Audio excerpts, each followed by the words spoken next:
Video शुरू बाद में करते हैं, लेकिन एक सवाल आपसे पहले पूछ लेता हूँ। इस सवाल को ना अपने दिमाग में बार बार डीप्ले करते जाना थ्रू आउट द वीडियो। वो सवाल ये है कि क्या चेन्नई सुपर किंग्स कभी भी एमएस धोनी को अपने से अलग करेगी? अच्छा, अब इस सवाल का जवाब अगर आपके लिए हाँ है ना, तो ये वीडियो आपके लिए नहीं है।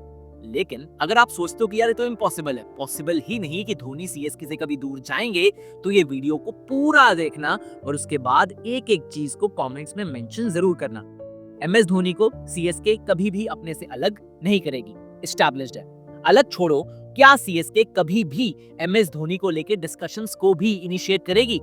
आओ भाई बैठते हैं यार, अपनी डील बताओ क्या है। अगर डील अच्छी लगी तो ले लेना एमएस धोनी को। अब इस थॉट को ना होल्ड करके रखना, क्योंकि आने वाली वीडियो में जो मैं आपको बताने जा रहा हूं उसके साथ इसको कंट्रास्ट में लेके आना बड़ा जरूरी है। अब एक दौर था जब सीएसके एक ऐसी टीम होती थी जिसकी एक फिलॉसफी होती थी बड़ी सिंपल वाली।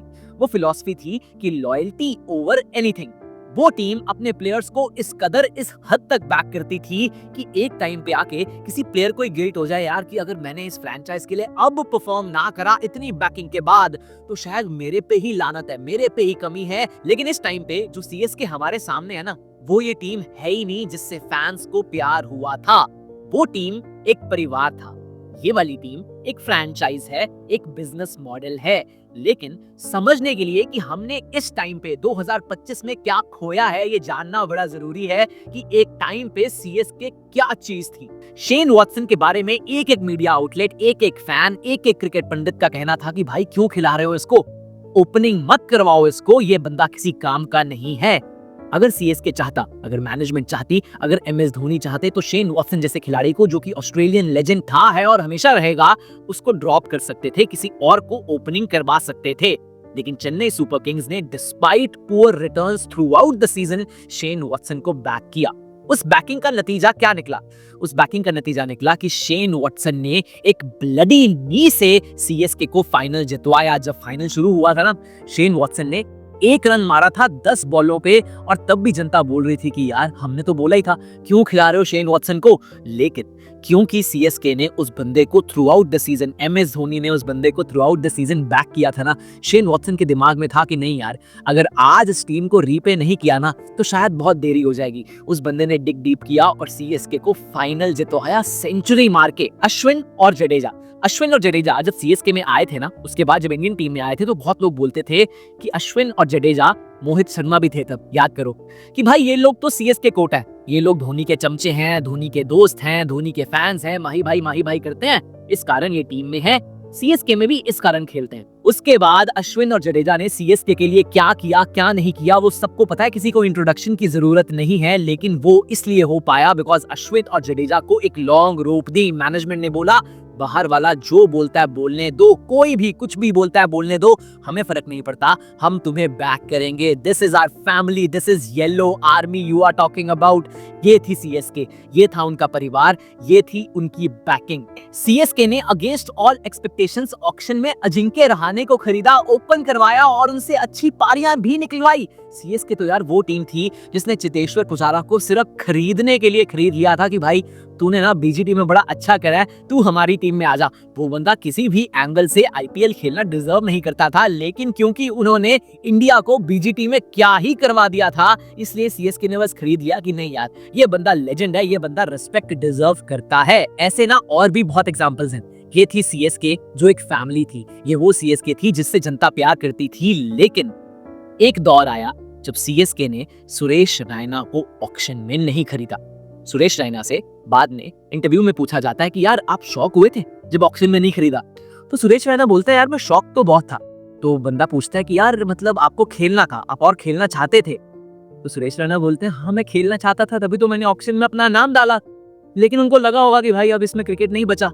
सीएसके की मौत मेरे लिए उसी दिन हो गई थी जिस दिन सीएसके ने सुरेश रैना को ऑक्शन में वापस नहीं खरीदा था। सीएसके की मौत मेरे लिए उसी दिन हो गई थी जब उन्होंने जडेजा को कैप्टन तो बनाया, लेकिन थोड़े मैचेस के बाद ही जडेजा पे इतना प्रेशर आ गया कि जडेजा को कैप्टनसी छोड़नी पड़ गई। मैनेजमेंट ने तो कुछ नहीं बोला और एमएस धोनी को वापस से रीअपॉइंट कर दिया गया। पुरानी सीएसके तभी मर गई थी जब मैचेस हारने के बाद प्लेइंग 11 में ऐसे चेंजेस होने लग गए कि लग ही नहीं रहा था कि कोई प्लानिंग भी है। एक टाइम पे सीएसके ने अपने सारे के सारे ओवरसीज रिसोर्सेस यूटिलाइज कर लिए थे, जो कि बहुत शार्प कंट्रास्ट में था पुरानी सीएसके से, जो एक बार एक प्लेइंग 11 चूज कर लेती थी तो पूरे टूर्नामेंट में वही प्लेइंग 11 खिलवाती थी। एक स्पिनर एक फास्ट बॉलर इंटरचेंज होता था मैक्सिमम टू मैक्सिमम कंडीशंस को ध्यान में रखते हुए। लेकिन ये सीएसके वो सीएसके नहीं था। इस सीएसके में पैनिक था, इस सीएसके में रेस्टलेसनेस थी और पानी ना सर के ऊपर निकल गया जब सीएसके ने डिस्कशंस इनिशिएट कर दिए रविंद्र जडेजा को ट्रेड आउट करने के लिए। आप एक ऐसे बंदे को ट्रेड आउट करने की बात कर रहे हैं जिसके बिना आपका पिछला टाइटल नेक्स्ट टू इम्पॉसिबल था। रविंद्र जडेजा को ट्रेड करने की बात भी इतनी शॉकिंग इसलिए है बिकॉज रविंद्र जडेजा एटलीस्ट मेरे लिए माही भाई वाली रिस्पेक्ट डिजर्व करते हैं, लेकिन उनको ये रिस्पेक्ट कभी भी नहीं मिली। इस वीडियो का नाम थंबनेल है कि Ravindra Jadeja doesn't deserve to be in CSK. वो बंदा एक ऐसी टीम डिजर्व करता है कि 4-5 विकेटें अगर गिर जाए ना और वो बंदा स्टेडियम में आए तो स्टेडियम में शोर मच जाए, शांति ना हो कि अरे यार जिसको एक्सपेक्ट कर रहे थे वो तो आया नहीं। अगर वो बंदा आउट हो जाए तो स्टेडियम में शांति हो जानी चाहिए बिकॉज उस टीम का फेवरेट मैच विनर आउट हो गया है, ना कि शोर मचना चाहिए कि वाह भाई जिसका इंतजार था वो तो आ गया। वो बंदा कौन है कौन नहीं है उससे फर्क ही नहीं पड़ता, वो डिसरिस्पेक्टफुल जडेजा के लिए था, है और हमेशा रहेगा। रविंद्र जडेजा के पास एक गोल्डन अपॉर्चुनिटी है एमएस धोनी के शैडो से बाहर निकलने की। रविंद्र जडेजा के पास एक गोल्डन अपॉर्चुनिटी है चेन्नई सुपर किंग्स से बाहर निकलने की, बिकॉज वो बंदा चेन्नई सुपर किंग्स में कुछ भी कर लेता, कुछ भी। वो टीम हमेशा से एमएसडी की टीम थी, है और रहेगी, और इसमें कुछ गलत बात नहीं है। एमएसडी सीएसके की जान है। अगर एमएसडी चले जाएंगे तो सीएसके आधी भी नहीं रह जाएगी, लेकिन जडेजा में इतना पोटेंशियल है, उनमें इतना दम है, उनमें इतनी हिम्मत है कि वो बंदा अपना पाथ खुद कार्व आउट कर सकता है। रविंद्र जडेजा बहुत कुछ डिजर्व करते हैं, धोनी सीएसके की जान है, लेकिन Ravindra Jadeja deserves so much more. और जब मैं बोलता हूँ Ravindra Jadeja deserve so much more, इसका मतलब ये है कि वो सीएसके से उतनी ही रिस्पेक्ट डिजर्व करते थे जितने एमएस धोनी डिजर्व करते थे। And that brings me to our very first question जो मैंने आप लोगों से पूछा था, क्या सीएसके कभी भी धोनी के लिए ट्रेड डिस्कशंस को शुरू भी करता? नहीं करता।